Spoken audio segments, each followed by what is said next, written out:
بسم اللہ الرحمن الرحیم۔ السلام علیکم ورحمۃ اللہ وبرکاتہ۔ عابد راجہ چینل کی طرف سے آج میں اپنے دوستوں کو حضرت علی رضی اللہ تعالیٰ عنہ کا ایک قول سناؤں گا۔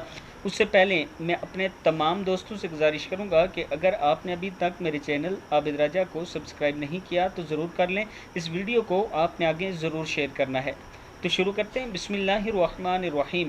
نیکیوں میں سبقت لے جانا۔ ایک دن حضرت علی رضی اللہ تعالیٰ عنہ لوگوں کے پاس تشریف فرما تھے اور ان سے خیر و فضل کی باتیں کر رہے تھے کہ اچانک ان کے سامنے حضرت ابو بکر صدیق رضی اللہ تعالیٰ عنہ کا ذکر ہوا تو فرمانے لگے کہ ہاں، وہ سبقت لے جانے والے تھے، ان کا ذکر خیر ہونا چاہیے۔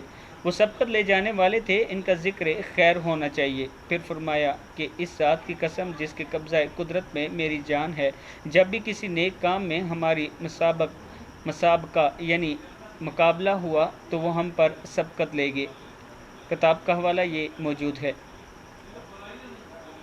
حوض کوثر پر رفاقت نبی صلی اللہ علیہ وسلم۔ ایک دن حضرت ابو بکر صدیق رضی اللہ تعالیٰ عنہ نبی اکرم صلی اللہ علیہ وسلم کی خدمت اقدس میں بیٹھے تھے کہ آپ صلی اللہ علیہ وسلم نے ارشاد فرمایا، اے ابو بکر رضی اللہ تعالیٰ عنہ، تم حوض کوثر پر میرے رفیق اور غار میں میرے صاحب ہو۔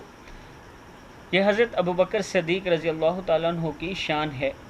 میں اپنے دوستوں سے گزارش کروں گا کہ نہ ہی صحابہ کرام کو اور نہ ہی اہل بیت کو برا بلا کہو، اس وجہ سے کہ اگر ان دونوں ہستیوں میں سے کسی ایک کو بھی برا کہو گے تو آپ ایمان سے چلے جاؤ گے۔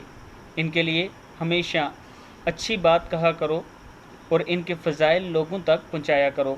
اللہ تعالیٰ نے یہی کام ہمیں دیا ہے اور اسی پر ہمیں صبر کرنا چاہیے اور یہی کام ہمیں کرنا چاہیے۔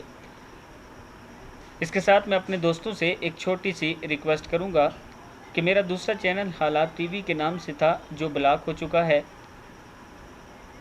اب یوٹیوب مجھے رپلائی نہیں دے رہا میری میل کا، تو میرے پاس ایک ہی طریقہ بچا ہے کہ اگر ہم ٹویٹر پر ہیش ٹیگ کے ساتھ ٹرینڈنگ میں یہ لے آئیں، ہیش ٹیگ ری اوپن حالات ٹی وی @ٹیم یوٹیوب کو اگر ٹیگ کریں تو اس کا مجھے یہ فائدہ ہوگا کہ یوٹیوب مجھے رپلائی کرے گا۔ تو میں اپنے دوستوں سے گزارش کروں گا کہ آپ نے ضرور اپنے ٹویٹر اکاؤنٹ سے یہ پوسٹ کرنا ہے۔